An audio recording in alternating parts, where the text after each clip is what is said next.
Pandeminin en hızlı dönemini aslında geride bıraktık. Yani hastaların hızlıca arttığı dönemi. Şimdi artık yaz aylarındayız ve birçoğumuz aslında tatil için belirli planlar yaptık. Daha önce tatil seyahatlerinizde veya aslında seyahatlerinizin tamamıyla ilgili işte yolculuğunuzun nasıl olacağını başka bir videomuzda konuşmuştuk. Şimdi gelelim konaklama yapacağınız bir tatil için alabileceğiniz önlemlere. Kültür ve Turizm Bakanlığı'nca konaklama tesislerinde kontrollü normalleşme süreci konulu genelge konaklama tesislerinde Covid-19'a karşı alınması gereken tedbirleri sıraladı. Bu konuda da eminim ki tercih edeceğiniz tesisler kurallara tam olarak uyacaktır. Ancak siz yine de kalmayı planladığınız otel, pansiyon, kiralık evler ve hatta karavanlar için firmaları arayarak bilgiler isteyebilirsiniz. Gitmeyi planladığınız tesisin bu sertifikasyona sahip olup olmadığını ve aldıkları uygulamaları mutlaka sorun. Mesela tesiste tek kullanımlık havlular var mı?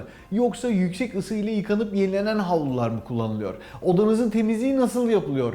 Herhangi bir ozon uygulaması veya işte dumanlanmış dezenfektan uygulaması mı yapılıyor yoksa farklı şekilde mi temizlik yapılıyor? Bunun nasıl yapıldığını da sorgulamanız lazım. Tek kullanımlık havlu ve benzeri gereksinimlerinizi sunmayan tesislerde tatil bavulunuza kendi havlu ve nevresimlerinizi koymayı tercih edebilirsiniz belki.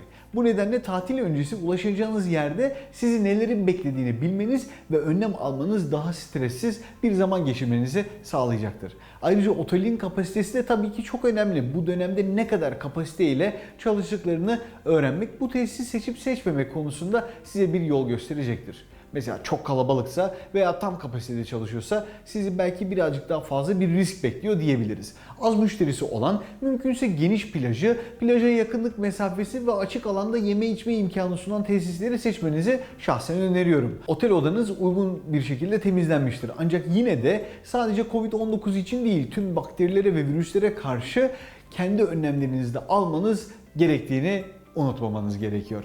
Bu noktada odanıza girdiğinizde mutlaka yapmanızı istediğim bir temizlik var. Bir defa otellerde en pis yerler nerelerdir diye baktığınızda otele girdiğinizde veya daha doğrusu otel odasına girdiğinizde kullanmış olduğunuz işte bu ışık anahtarı.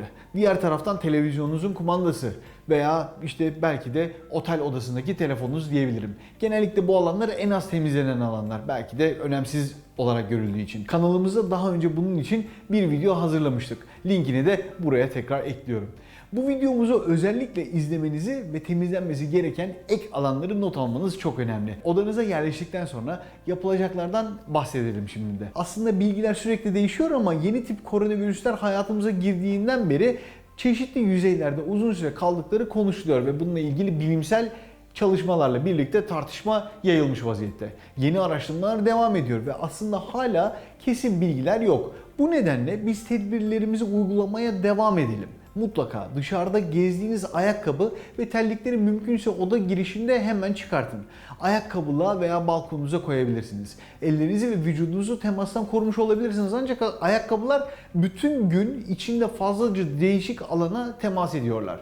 Odaya girer girmez üstünüzü değiştirmenizi istiyorum ve yatağa veya koltuğa oturmadan önce yeterince temizlendiğinizden de emin olun. Sadece aslında kendi temizliğiniz değil, odanızın da sizin yokluğunuzda yine de temizlenmiş olmasına mutlaka dikkat edin. Yine dışarıda kullandığınız çantaları ve kıyafetlerinizi de hemen havalandırmak için balkona asmanızı önerebilirim.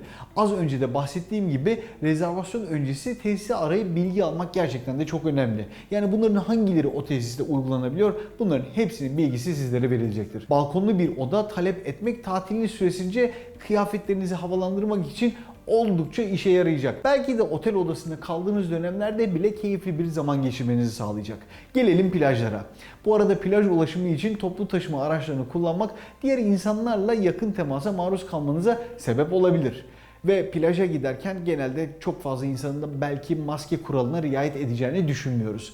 Aynı zamanda işte giyilen deniz kenarı kıyafetleri ve işte belki birazcık daha rahat davranmak tedbiri zayıflatabilir. Yapacağınız ufak hatalarla virüsü kapabilirsiniz veya virüsle enfekte olabilirsiniz. Eğer mümkünse yürüyün ya da bisiklet veya araba gibi kendi araçlarınızı kullanmaya özen gösterin.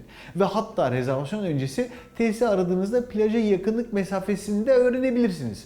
tatil dışında da deniz olan şehirlerde yaşayan insanlarımız hafta sonu plajlara gidebilirler. Malum havalar ısınmaya başladı. Deniz ve havuz arasında seçme imkanınız var ise evet, deniz tercih edilmedi. Gerçi hala tartışmalar devam ediyor hangisi daha temiz diye. Tabii ki mesafeye dikkat etmeniz lazım. Kalabalıktan kaçınmaya mutlaka devam ediyoruz. Otellerde plaj havluları poşette verilecek ama siz ekstra önlem alarak kendi havlunuzu götürebilirsiniz. Belki de en doğru yol da bu. Yanınıza maskenizi ve güneş kreminizi almayı ihmal etmeyin. Bu sene plajlarda, şezlonglarda maskeli insanları göreceğimize, hatta maske yanıklarının bile, daha doğrusu yüz yanıklarının bile güneşten aldığınız o cilt yanığının belki de maske iziyle birlikte olabileceğini bile düşünüyorum, açık söylemek gerekirse. Bu haberden hoşlanmıyorsunuz biliyorum ama maskeniz tatilde de yüzünüzde mutlaka olmalı. Ama uyarmam lazım ki yüzerken maskenizi tabii ki çıkartın. Çünkü maskenin aslında oluşturduğu bariyer sayesinde havalanmayla alakalı, yani nefes almanızla alakalı olabilecek problemler de ardı arkası kesilmeyecek şekilde çeşitli komplo teorileri olarak karşınıza çıkartılıyor. Düşünsenize, maskeli olarak suya girdiğinizde eğer filtre kapasitesi olan bir maske de suda yüzünüzde olursa o zaman hayatınızı çok daha büyük riske atabilirsiniz ve zaten çok da gerek yok. Aksi halde ıslanan maskeler boğulmaya bile yol açabilir. Bu nedenle sıcak havada sizi rahatsız etmeyecek bir maskenizin olduğundan emin olun. Piyasada pek çok çeşit var biliyorum ama bazıları gerçekten de sıcak bir plaj için ekstra kalın olabilir. Ama maskenin sadece kalınlığı değil, koruyuculuğu da önemli. Dolayısıyla bir maske nasıl seçilir ve nasıl üretilmeli? İşte bunu da buraya bıraktığım linkteki videomuzda izleyebilirsiniz. Ayrıca ıslanacak veya güneş yağı olacak maskeler. Dolayısıyla sık sık değiştirmeniz çok daha sağlıklı olacak. Plaj çantasına fazladan maske koymayı lütfen unutmayınız. Diğer insanlarla temastan kaçınmak için elinizden geleni yapmalı ve gerekli olmayan şeylere dokunmamaya özen göstermelisiniz. Unutmayın ki maskenin dış yüzeyi yaklaşık bir haftaya kadar virüsü yüzeyinde taşıyabiliyor. Gerçi güneş ışığında kaldığınız için bu riski minimize edecektir. Ancak ve ancak dokunduğunuz yerlerle maskenizi sürekli kirletebilir ve maskeyi bıraktığınız yer başka insanların da hayatlarını riske atabilir. Bunu yapabilmenin bir yolu gün içerisinde ihtiyacınız olabilecek her şeyi yanınıza almak. Yol tavsiyelerimizdeki gibi deniz için tesisinizden çıkmadan bir yeme içme çantası yapabilirsiniz. Soğutucu çantalar bu konuda sizlere oldukça fazlasıyla yardımcı olacağını düşünüyorum. Hem yiyeceklerinizi uzun süre sıcaktan tutacak, hem kendilerinin mikroorganizma üretmesini belki de engelleyecek. Aynı zamanda da soğuk içmek istediğiniz şeyleri de kolayca muhafaza edebileceksiniz. En az 2 metre mesafeyi de uygulamaya devam edeceğiz. Ve buna kumda oturmak, suda yüzmek, sahilde tek başınıza yürüyüşe çıkmak, bisiklete binmek ve sahil kafesini ziyaret etmek de dahil. Yani her alanlarda bu mesafeye mutlaka dikkat etmeniz gerekiyor. Yani tam şu kadar. Plajdaki diğer insanlara sandalyelerini ya da havlularını size çok yakın yerleştirdiklerini söylemekten çekinmeyin. Şu anda bu konuda herkes kendini korumak zorunda ve çevresini de korumak zorunda. Dolayısıyla birbirimize hatırlattığımız tedbir önlemleri aslında birbirimizin sağlığına olan saygısını gösteriyor. Birçoğumuz plaja arkadaşlarımızla gitmeyi severiz ancak sandalye ve havluları güvenli bir mesafede yerleştirmek çok önemli. Arkadaşlarınızı bilseniz ve onlara güvenseniz bile aranızda bir sürü virüs taşıyor ve bunu bilmiyor olabilirsiniz. Yani aranızda daha doğrusu hem virüs ticareti de yapabilirsiniz hem de birisinden bilmediğiniz şekilde virüsü taşıyor olup da size de bulaştırabilir demek istiyorum.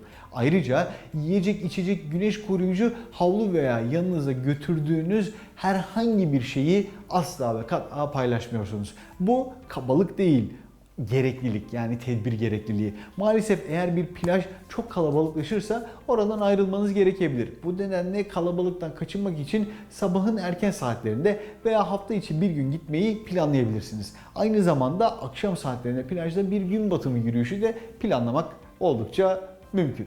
Bu saatlerde hem daha az insan olacaktır hem de biraz egzersiz yapmış olursunuz. Sizler için hazırladığımız ve tatilde sağlığınıza faydalı olacağını düşündüğümüz öneriler bunlar.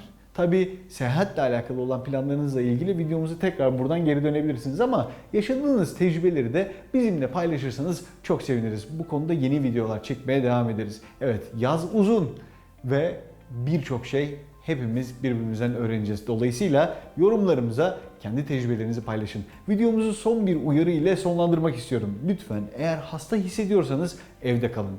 Diğer insanları hasta etme riskine girmemelisiniz. Unutmayın, hala hepimiz risk altındayız. Covid-19 hala var, hala bir tehdit.